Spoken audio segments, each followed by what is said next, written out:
So welcome to this Thursday night talk. Tonight's theme is money, and our Thursday night, we call it Success Series. And our second week each month is about the topic of money and how making money, saving money, maximizing money. And our first speaker in this series tonight is John Raines. And John's topic is the monetizing the time value of money, in which he's a wonderful expert. And I'm just going to read something about John, which maybe you've seen already in our promotional material, but just give you an overview. And it says, over the past 30 years, John Raines has been an insurance and financial professional, helping individuals and families with insurance and financial planning. As an independent agent, John creates customized solutions for clients that are designed to use the least amount of money to create the most amount of wealth in the shortest period of time. John leverages innovative configurations of insurance tool sets that empower fascinating investment and retirement planning opportunities. My wife and I have both worked with John. It's been wonderfully informative and educational and uplifting. And I think he has a unique way of explaining insurance in a new way that people just haven't thought of. It's completely out of the box, and it's a wealth building tool. And I really encourage you to enjoy his talk, because I always do. And away we go. All right. Thanks, Paul. Appreciate those kind words. Let me get my camera here where I can show everyone my ocean background, and I'll be swimming in the digital ocean here. No. But it does look real, doesn't it? It does. So I'm going to share. Go ahead. Let's go there. All right. So I'm going to share my screen with you. And I've been in the insurance and financial services industry now for over 30 years. And I'm currently servicing over 1,000 clients, the majority of which are retired or near retirement. My presentation this evening will be addressing the concerns of those at or near retirement. I have a different presentation that's designed for students and those just beginning their career. And if Paul requests it at some point, I'll have that presentation ready. So there are two ways that advisors can help clients with financial planning. The first is by finding better products that pay higher rates of returns, which generally involve more risk. And the second is by helping clients be more efficient and avoid the losses. While rate of return is important, I find that there is more opportunity to help clients to be more efficient and avoid losses than there is by picking the winners. And I'll demonstrate this in just a minute. First, let's take a look at how money works in our lives. This first slide, I call it the circle of wealth, and it's a graphic. It represents the money that we'll have, all the money that we'll have in our lifetime. Most of my clients have spent many years focused on accumulating assets successfully. And as we move into the next phase of our life, retirement, things are going to change. So what's been the major focus so far? And the focus generally up until this point at retirement is creating more wealth, doing what we can, working hard, working smart to have our money grow. And while you spend years and years and years in that endeavor, things are going to change quite a bit in retirement. So let's talk about how they're going to change. Well, the focus as you retire is not so much on accumulation as it is protection and maintaining the wealth that you have. And that's obviously important because it's going to need to last you for the rest of your life. And it would certainly be great if even in our retirement years and spending our assets within our circle of wealth, if there's a way to make it grow as well. And so what I want to do is, first of all, show you how I am unique in many ways as an advisor and some of the things that I focus on, which I believe can add some extra value to those in retirement. So basically, there are three types of money that I want to talk about today. The first is your accumulated money. And those are the dollars up to now that you saved and accumulated and amassed over the years. The second type of money is your lifestyle money, which represents the dollars that you're spending to maintain your current standard of living, where you live, where you eat, where you vacation, etc. The third type of money is called transferred money. By that, we mean dollars that you could be transferring unknowingly and unnecessarily. Now, let's think about this for a second. You have to be just as smart in the spending of your money as you were in the accumulation of your money, because otherwise there would be unnecessary wealth transfers. And that's what we'll talk about this evening, is some ways to avoid the wealth transfers. Now, obviously, what you've accumulated, it will have a dramatic impact on your lifestyle and how much lifestyle that you're going to be able to enjoy from those accumulated assets. Unfortunately, people often end up transferring money away unnecessarily, such as taxes, interest on debt. Some people are still carrying debt in their retirement years. Your mortgage and how you pay for your house, how you spend your pension plan or your IRA or 401k. The way you handle these could have a dramatic impact. So what I want to share with clients are ways to find money that you're currently losing and bring that money back to you. That would free up money to put in one of two places. You could move more money up into your accumulated assets so that your pool of resources will last longer, or you could move money to your lifestyle so that your retirement years are all that you want them to be. So let's take a look at how reducing expenses is good financial management. Now, 102,000 is not quite typical of the average Iowan, but I'd say probably a third to a half of my clients are in this category or higher, and the other third aren't there yet. But annual savings, about 6,000 a year. Return on savings, 6%. Interest on savings, in this case. Now, savings, we mean savings and investments. Right now, you can't really get 6% on CDs or what we truly call savings. So we'll call this savings and investments. Interest on savings would be $360.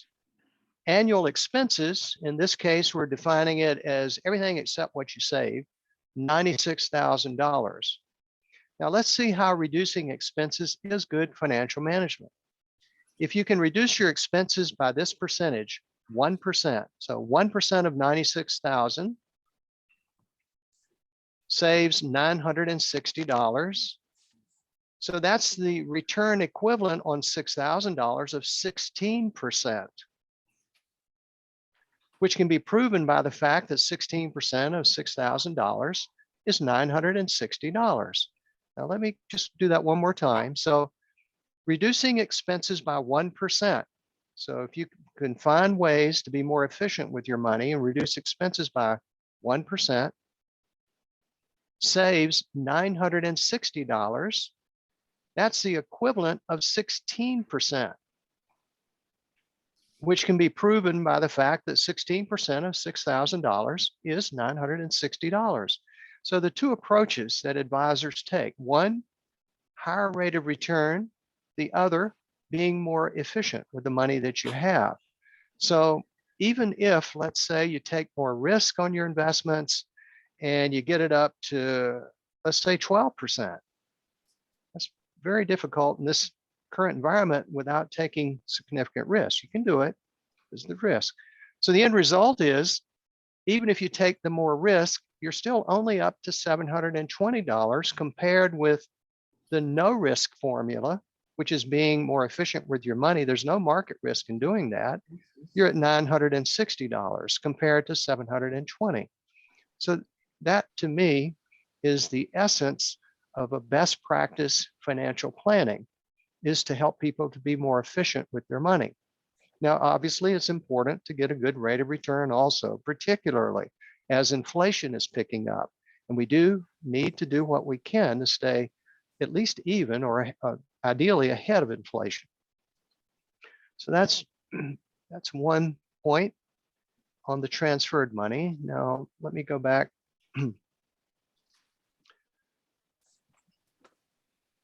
Another concept that we'll talk about are wealth transfers and the resulting opportunity costs. Now, what does that mean? Well, let's say you lost $1 in taxes because you paid more than you needed to. You didn't have the right strategies that you could have had. So it's not just losing the dollar, but it's what that dollar could have purchased for you over time. So wealth transfers and opportunity costs can be a very significant picture in your financial planning. These are what I call wealth transfers. And some of these are necessary. Many can be reduced and some can be eliminated. But each one of these has a fascinating story behind them. We don't have time this evening to go over them. I'm going to go over a few as an examples. So if we take, for example, tax on Social Security, I spend a lot of time with clients helping to figure out strategies that will reduce the taxation on Social Security. But this is how that works.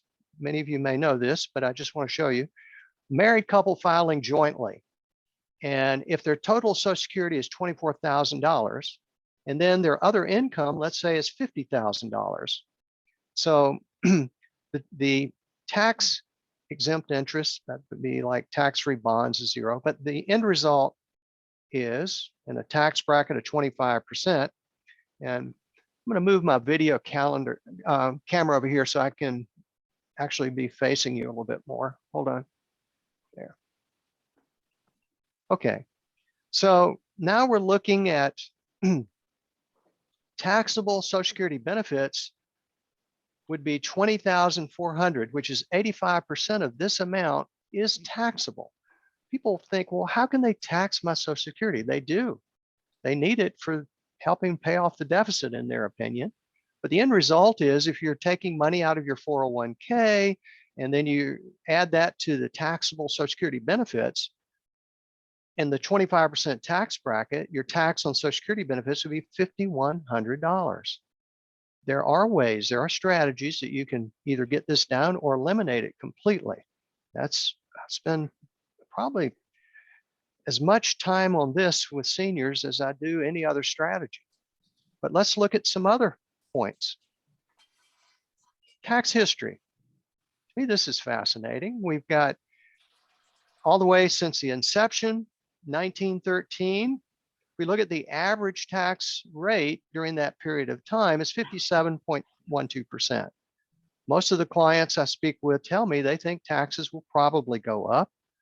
And I feel that too. And we'll take a look at the debt clock here in a second to get a better idea of how that can work. But the end result is if you have $100,000 in your IRA or 401k, and if you are if it should go up to this 57.12% bracket, I don't anticipate this happening in the next 2 or 3 years, but over time, I think it could. The end result is your $100,000 IRA and 401k, 43,000 of that is yours. 57,000 of that is the IRS share. That can go up or down based on tax rates. But in general, most people think of their IRA as their money. But depending on the tax bracket, it may not be fully theirs, as you can see in this example. And then one of the reasons I think people think that the taxes may be returning to higher levels, if we look at the debt clock, you can go usdebtclock.org at any time, and you get real-time updates from official sources on how we're doing as a country in terms of our financial management. So the points that I like to bring out are, number one, the national debt, 30 trillion. That's not the best situation. Debt per citizen, 90,000. Debt per taxpayer, 239,000. But more relevant is the federal tax revenue, money coming in, 4 trillion, money going out. Now, this chart here is the actual spending. It combines on-budget and off-budget totals to derive consolidated totals for federal activity, and that's from the US Treasury, 7 trillion. So from a practical point of view, if we take off about 8 or 9 digits and look at this like you would a family, So if the family has $40,000 a year coming in, we'll call it, and they're spending $70,000 a year, can you see how that would create some issues? Well, that's what the government's doing, exactly that. And some of the other interesting things are the liabilities for Medicare and Social Security are the big ones. And these are called unfunded obligations because it's the amount that we've already promised to pay in the future. So we're committed to paying it. And you can imagine most people aren't going to be happy if all of a sudden they're no longer getting their Social Security or their Medicare benefits. And I don't foresee that happening in my lifetime, but it could. In any case, these are the unfunded liabilities. Adding them all together, we come up with 164 trillion, which is a liability of 493,812 per citizen. Now, I'm a positive kind of person. So what's the positive? The answer is, let's look at our assets. So household assets, 166 trillion, total national assets, 200 trillion, assets per citizen, 603,906. Obviously, we don't have equal revenue sharing because the average person I know doesn't have 603,000 in assets. But if you average the rich and the poor together, all together, assets per citizen, $603,000 compared with $493,000 liability. So we're not really in debtor's prison, even though it sometimes feels like it with the deficits. The fact is, the US still is a prosperous, successful nation. It's just that, in my opinion, we're on the wrong track as far as managing our assets. But that's a little bit off the topic. So let me come back to. Don't start the damn wars. Yeah. Okay. So that is correct. We don't want to start any wars. Now let me go back to another thing I want to talk about, and that would be wealth potential versus expenditures. Now, this is something I spend probably 3/4 of my time with financial planning on. Is we do basically an analysis. It's a cash flow analysis that gives us an idea of how money is going to.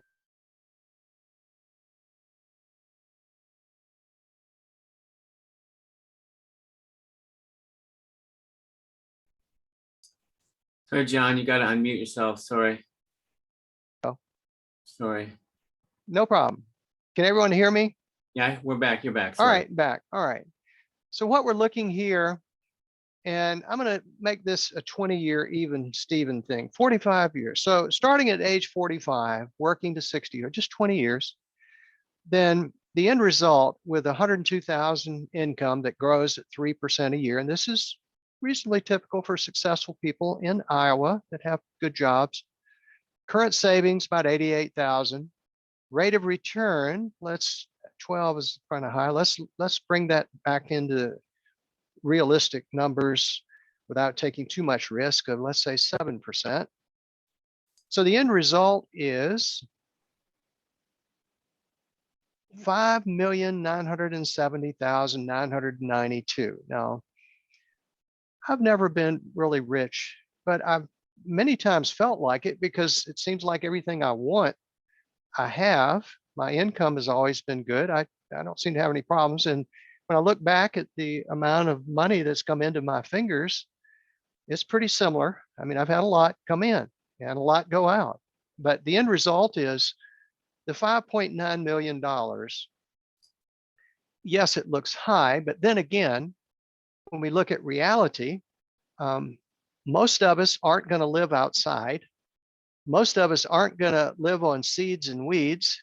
We're going to need food. We're going to need housing, our lifestyle. We can't go naked. We're going to wear clothes. So the end result is, realistically, taxes, debt service, meaning paying interest on cars and houses and credit cards and different things. Frequently, it's this high.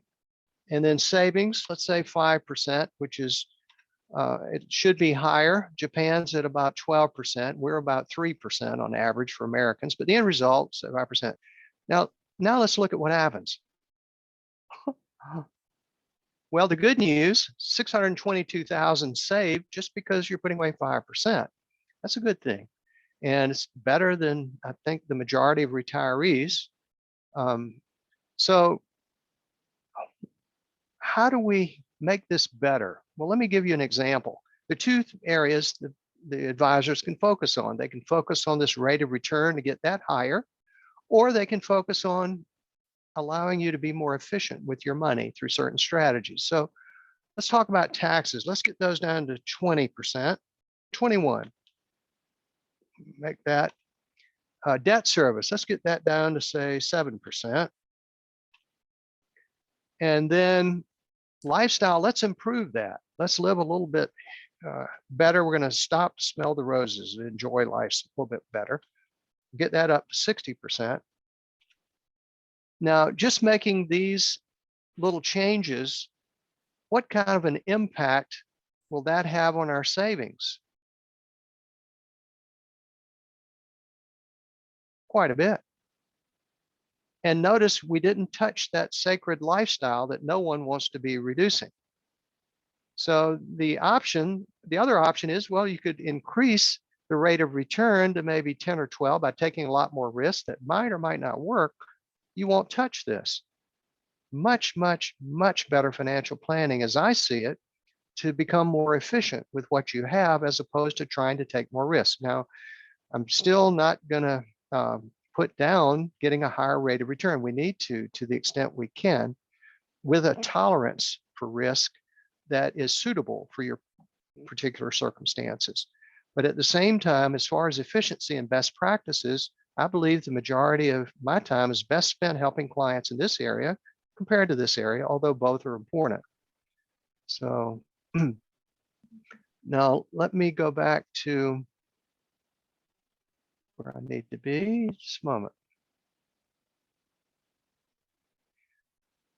So what am I saying here? I'm saying that we have a choice in terms of the financial institutions, and as far as how we finance our home, how we buy and make our major purchases, how we buy our cars, how efficient we are managing our taxes. The goal of financial planning should be to put you in control of your money. That's the major purpose. And if we don't, what happens is the law of least action, we just kind of go with the system, and the system in general is not necessarily going to have your best interest at heart. If you remember when you learned how to play tic-tac-toe the first time, you probably didn't win, I didn't. And they, X, they start with the X, and then you get 3 in a row. But the end result is, until you learn the rules, you're probably not going to win. And it's very similar with financial services. Until we learn how to put this in perspective and create a balance, can be some issues. And in general, the traditional financial planning is 100% focused on getting a higher rate of return and forgetting everything else. And the problem is when we do that, let me go back. The problem is the other things increase. The opportunity costs, taxes, interest on debt increase with it if we're not managing. So whether you work with an advisor or take courses on finance, your circle of wealth is going to grow.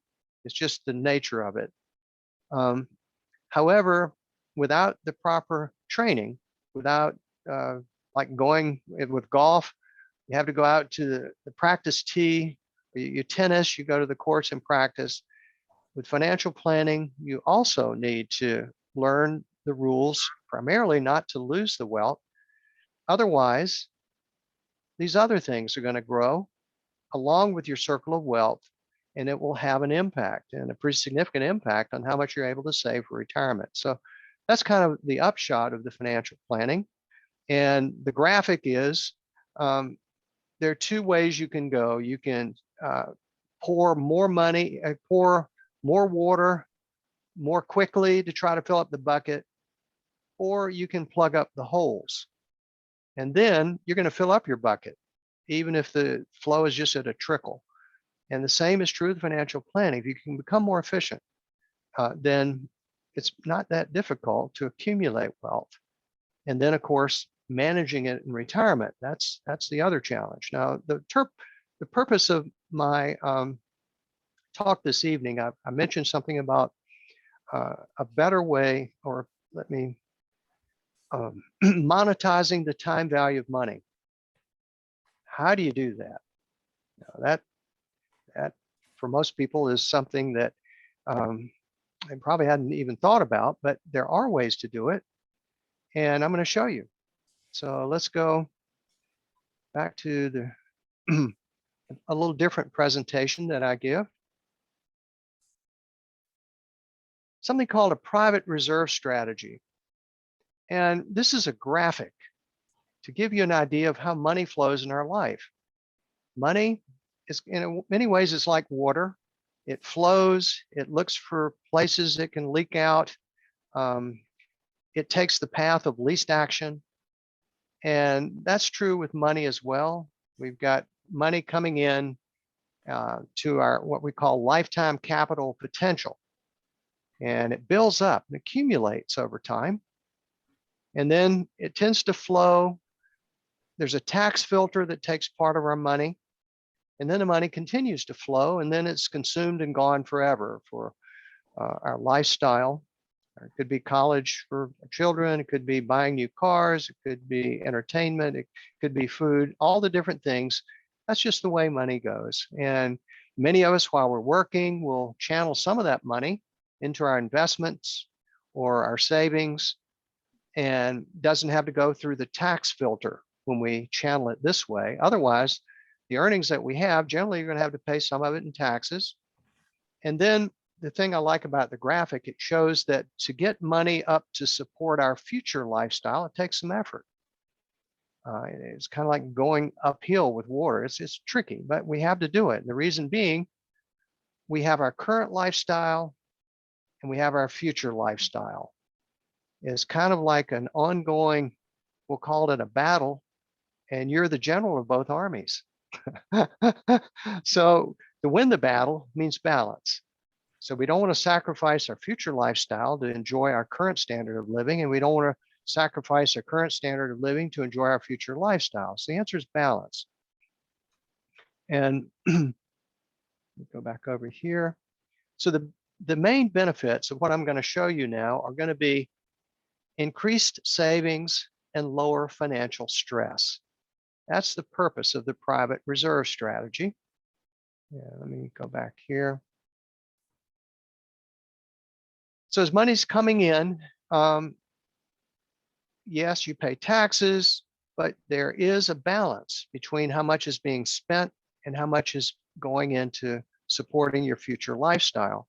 The strategy combines a unique type of savings account with a new approach to your major purchases. So in other words, money's going in, but the beauty of it is it only goes up. It only grows even when you're spending money for cars, for food, for lifestyle. There is a strategy that allows you to have continuous, uninterrupted compounding without having to undo the compounding. The key is to save in the account with accessibility through collateralization. So how does that work? Well, the first thing is you finance everything you buy. You either pay interest or you give up the ability to earn interest. One way or the other, you're financing it. And there are three types of behavior: spender, saver, and wealth creator. To be the wealth creator, you need a private reserve strategy, and I'll show you why. This is the zero line. That means you don't have any assets, you don't have any debts, you're at zero line. We have spenders, savers, wealth creators. The debtor or spender spends the money, makes it back, spends the money, makes it back, spends the money, makes it back. You earn, borrow, and live below the zero line. The saver, the other way, you're still at the zero line, but this time you save, spend, save, spend, save, spend, but you don't really transcend this zero line. You're still there. The wealth creator saves, borrows, buys, and lives above the zero line. So you're actually transcending this zero line. You're going beyond it and continuously with uninterrupted compounding. So that's the difference. And this is where we're actually monetizing the time value of money. You're every day, every week, every year, there is continuous uninterrupted compounding and growth. So specifically the spender, 100% of income focused on today only, no collateral. Only option for major purchases is credit, borrows and pays back plus interest. The saver saves at work for the future, saves extra for current lifestyle expenses, likes paying cash to avoid debt and interest, pays cash from savings and replenishes but without interest. The wealth creator saves an amount necessary to live today and tomorrow. Here's the balance. Money's coming in for the current lifestyle. Money is being put into the savings, the investments for future. And at the same time, it's done in a way with the proper vehicles so that the continuous compounding growth is never interrupted. There's only a progress forever and a day using the system. Now, how does that happen? Well, number one, diversifying accounts to create some access to capital so that when you want to buy a car or you want to do some other things, the way you do it, you borrow for purchases using collateralization. So from your tank, we'll call it your savings tank, you borrow the money, but in a collateralized fashion so that you're not interrupting compounding, still growing. And in the meantime, you get what you want. And it pays loan and interest from current cash flow. So that primarily sums it up. And now I'll give you an actual example of how that can work in your daily life. Just a minute.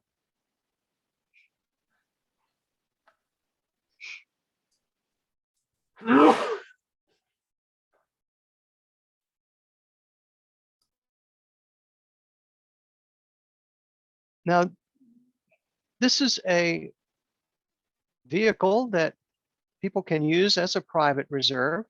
It happens to be a single pay life policy, just plain vanilla life insurance. And there's different kinds of insurance that you can buy with a single pay. Some, even in the first year, you'll have growth, but it's slower. Others, you'll have a decline in the first year to help cover costs of insurance, but faster growth along with dividends, which means you share in with the profitability of the company. And I use this one for a couple of different reasons, but the end result is someone with accumulated savings, and they're looking for ways that they can enhance the efficiency of finance. And they happen to have $100,000 of capital. So they take advantage of this. And in 5 years, they want to buy a car for $30,000. And there's 5% interest on it from the insurance company, but they're also sharing in the profitability, the dividends of the company, even on the loan value. So the end result is you borrow $30,000 and then you pay it all back with interest in 5 years, which would be, here's the interest, here's the loan balance. You pay the $38,288 back at the end of the 5th year. Now, the compounding that you had, that you set in force with your private reserve strategy, we're growing at about 4% a year or more, depending on dividends. So the end result is here, it got changed where you took a loan, but then you paid it back, and look where you are. You're at 144, 327, which is exactly where you would have been if you had never taken out the loan. So with this private reserve strategy, you're guaranteed growth, even though you may need to use your money. And it's been said that the way to get lucky is you have liquidity, use, and control, LUC, luck, liquidity, use, and control of your money. When opportunities come or when you need different things, you don't have to borrow money at high interest. So the way I see it is you can either be a customer of the bank or you can be your own bank. In this case, you're actually being your own bank. You can borrow money when needed for purchases without interrupting that continuous compounded growth.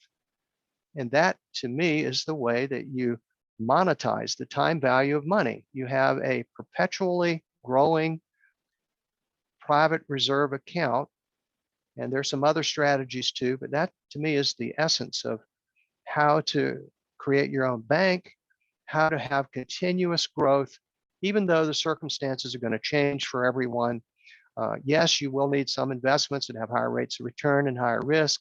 Yes, you will need some bank funds generally to be able to manage your personal affairs and bills, but the end result is to get it in the right balance and to have that current and future lifestyle not conflicting with each other in a balanced way. You can, in my judgment, monetize the time value of money in a very efficient way. So that kind of summarizes what I wanted to talk about, and happy to answer any questions that you may have now. I'm going to stop screen sharing. Okay, and Paul, if you want to allow them to have access to their Yeah, microphones. they can all unmute if they want. Okay. I forgot to mention the chat. Judy has a question. Is the time value of money the interest you earn or pay? The time value of money is the growth of your assets through time, even when you still have access to your money. So that's the whole essence of monetizing the time value of money, is to be able to have liquidity, use, and control of your money and have it in vehicles that allow you to continuously grow your money, even though you're using it at the same time. Yeah. So I'd like to talk a little bit how I understand this myself. The thing is that John is an insurance agent, and most people have a sense of insurance of being a certain kind of thing. But the fact is, my understanding is that the laws of insurance allow you to create this special wealth building tool. And if we look at it as insurance, oh, it's insurance. But the fact is, the way it's configured through John's technology, you realize, oh, I can use this insurance to be a bank. I can borrow from myself. Because once you build up this insurance arrangement that John can configure, you can borrow money from yourself instead of borrowing it from a bank. And that's how you get on this ladder that he's talking about. Because normally you borrow from the bank, the bankers go off on vacation, they have fun with your money. But by using the insurance in this unique way, it just so happens the insurance industry has some unique capabilities that you don't see in other investment environments. So if you look at insurance not as insurance in the way we think of it, you can look at it as an investment vehicle. And once you look at it as an investment vehicle, you realize, oh, I myself can be my own bank. And that's what we're looking at here. John looks at this industry in a completely different way than most people look at insurance, such that you realize, oh, all of a sudden I'm in charge. And putting yourself in charge, there's so many upsides. There's the insurance upside. There's the accumulation of the investment value. They're actually investing this money. That money is an investment that's growing. And at the same time, you yourself can borrow from that money if you want and pay it back to yourself. So it's kind of a very fascinating turnaround from what we normally think of as insurance. And what's the term you call it again? You call it? The private reserve strategy. Exactly. So we can call it French toast, we can call it insurance, or we can call it a private reserve strategy. But in essence, because of the tax laws, and the special arrangement that insurance has in comparison to other investments, it really is an investment rather than a cost area. Because we normally think of insurance as just money that goes out the window. Oh, I didn't get any of that back. That's not what this is. This isn't term insurance. It's actually a long-term asset. And so, and you can utilize it in a number of ways. So it's quite fascinating. Well, it's a really good understanding. I spent 30 years trying to figure this out, and you hear it in 5 minutes, and you've pretty much got the handle on it. Well, we spent more than 5 minutes talking about it. All right. Anybody else got any questions for John? And yes, I'd love to have you back and talk about the younger crowd, how they can benefit. Yeah, sure. Yeah. Value of compound interest. But cool. And the other thing is, of course, you can always contact John privately. And you know, and on your website, it's just John Rains Insurance, or was it John Rains? Yeah, John Rains Insurance. And I certainly do help people in other ways. My purpose with every meeting is to see if I can create value, whether that's with a health insurance product, a life insurance product, a savings vehicle, or life insurance configured as an investment, which is the way we just did it. So I'm looking for value, and about 80% of the time, if I meet with someone, I can find value, and they may or may not choose to work with me. I don't charge for the service. What I will do for people that are interested in the financial planning aspect, I'll even create a plan for them. And when I did this with American Express for a couple of years, we were required to charge a fee for every plan we did. I charged as much as $7,500 for a financial planning fee.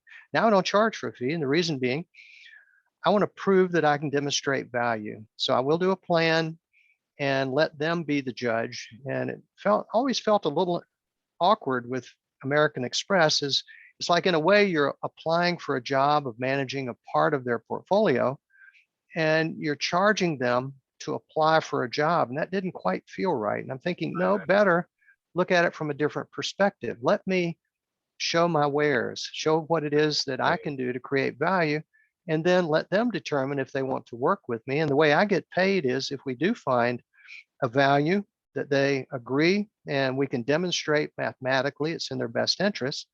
I am a certified financial fiduciary, which means I have to do that. I have to demonstrate things are in their best interest. So if we can do that and they choose to work with me, then the insurance companies will actually pay me a commission so that I don't have to charge a fee. That's the way I can be supported. So that's kind of how it works. Then you also work with people regarding, you know, when to take retirement benefits, and work with them regarding insurance, medical insurance, all that stuff. Social Security timing, when's the best time to turn that on? Yes, that all fits into the plan. And your medical insurance, all that. Yep. Supplemental insurances, all that. They do. What So- I do not, my expertise is in the insured side of financial planning. I refer people that need more risk there's some excellent financial advisors in Fairfield that I refer them to for that portion. But for the portion that needs to be safe and sure, that's the portion that I work with. And most people, when they're retired, they are more conservative. They want to have at least a portion of their nest egg and something that's safe and better than inflation. And that pretty much is where I can hone in on specific products that I have to offer.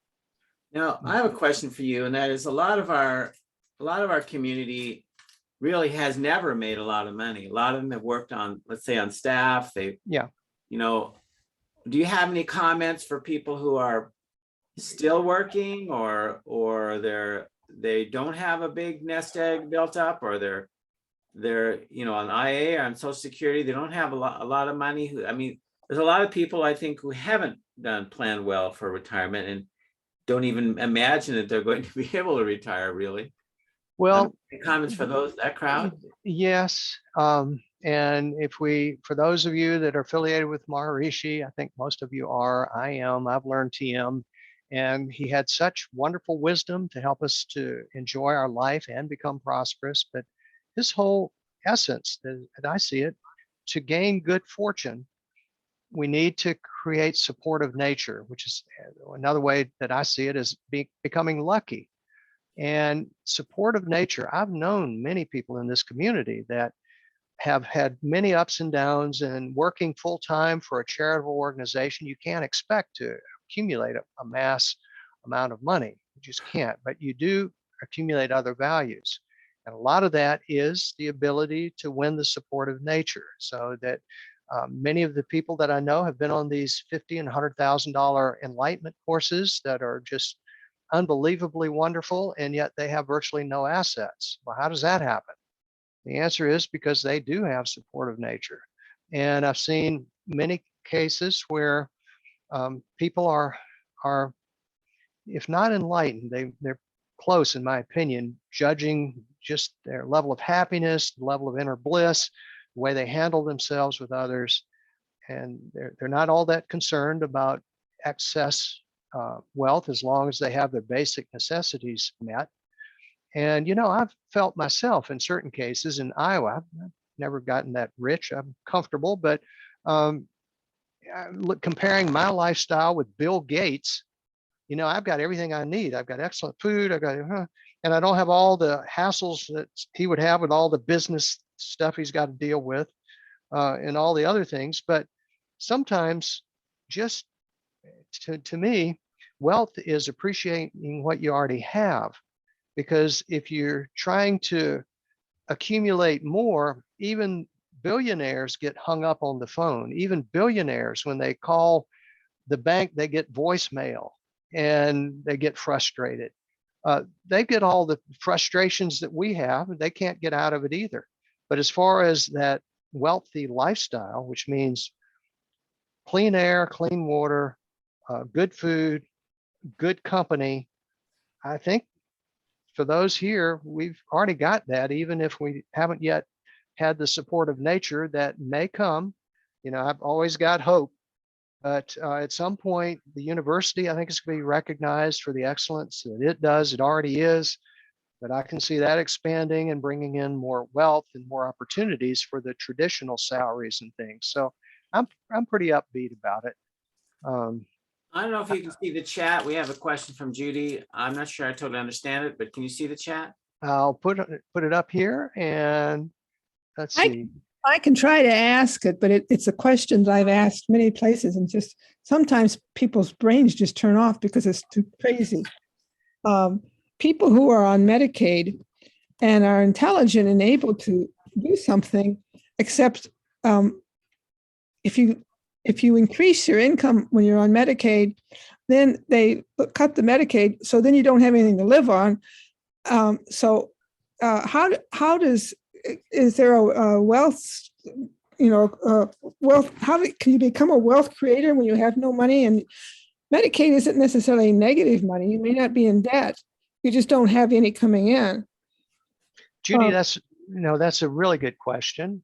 And yes, it is important to understand the rules. And yes, you do need to work with specialists. So the specialist for the Medicaid is going to be at the Medicaid office in general. It's my understanding that the people who actually are supposed to know, and that anybody I've ever talked to in the Medicaid field doesn't see any way out at all. I'm sorry to hear that, but it is true, and it is a complicated algorithm that changes daily in terms of what the qualifications for Medicaid are, how much you're going to receive. It is complicated, and it's both federal and state combined. So it makes it one more level of complication. It is, but the good news, we are fortunate to be in Iowa, where no one is going to go hungry. If they don't have any money, Medicaid will step in. But you're right, learning the thresholds. And for example, someone making maybe $1,200, a single person on Social Security, and they trip the threshold. So now they have to pay their Medicare Part B, which takes out another $170 this year out of their Medicare Part B. Whereas if they had made $1,100, or I don't know the exact numbers, but made a little bit less than that, then they'd have another $170 in their Part B to help out. And trying to live on Social Security is extremely difficult. It's just not, it's difficult, but you're not going to starve. And they do have food stamps that are continuing to improve. But back to your question. Yeah, completely different question. I think I was well set up that way. It's just that if you actually want to get off and start making money, Oh, that can, yeah, no, that is unfortunate. It doesn't support the initiative of people to get off Medicaid. We don't have that done yet. I think it'll come in time, but it's a problem. And as a result, it kind of forces them to stay in the Medicaid, the boundaries.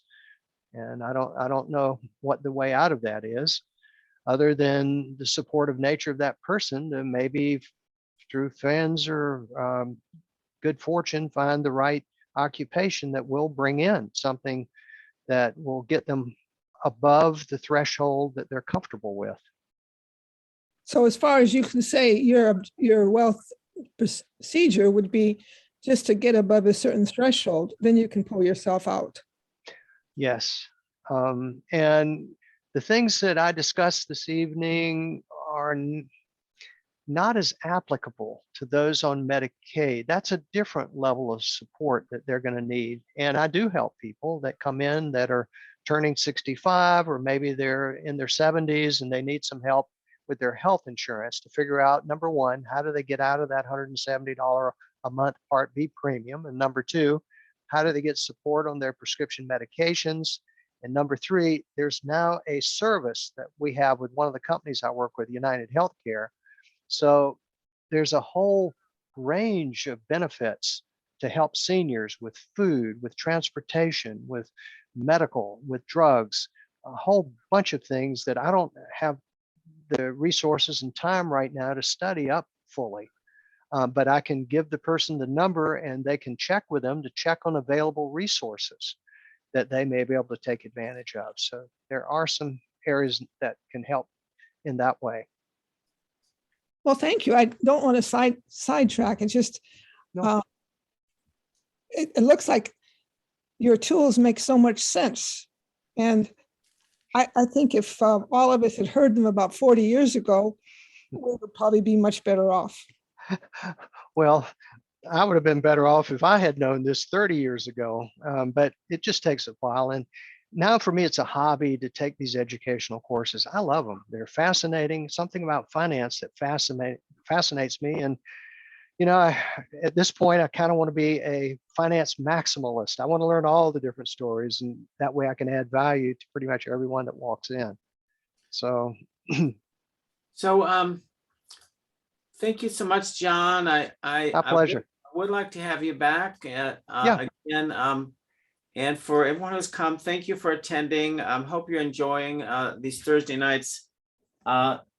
Next week, we're going to the third week is our alumni interviews, and we're focusing. We're going to bring in Dennis Ramundi will be doing interviews for us. And so next week we're bringing in Heather Hartnett, who's a young, highly successful venture capital expert, and she'll be interviewed by Dennis. And I think we'll be asking John to come back in a few weeks, maybe a month or two, and talk for the younger crowd. And all of these events are on the alumni website under alumni.miu.edu/events. They are visible to the public. We are going to archive these talks if you want to review any of this material and put them on the portal. To see the archive, you do need to register on the portal. You don't need to be an alum. You can register as a friend of MIU and review some of the previous talks, and so they'll all be archived. And I encourage you to be in touch with John if you have further questions, and also let us know if you have other topics you'd like us to cover about financial or success elements. We have a lot of really great speakers coming up, including our let me see if I can get my list here. A month from, next week, Heather Hartnett, and I'm giving a talk on the fourth week. So on some digital tool sets. Steve Farber on the 3rd, who's a motivational speaker, pretty famous, on March 3rd. Matt Frank, another financial wizard. And then out in the future, we have Peggy O'Neill, we have Deb Poneman, we have Marcy Scheimoff, a lot of really wonderful people already scheduled. So please stay tuned and come back and join us on Thursday night. Thank you. Thank you, everybody. Enjoy. Don, may I ask you one more question? You can go ahead.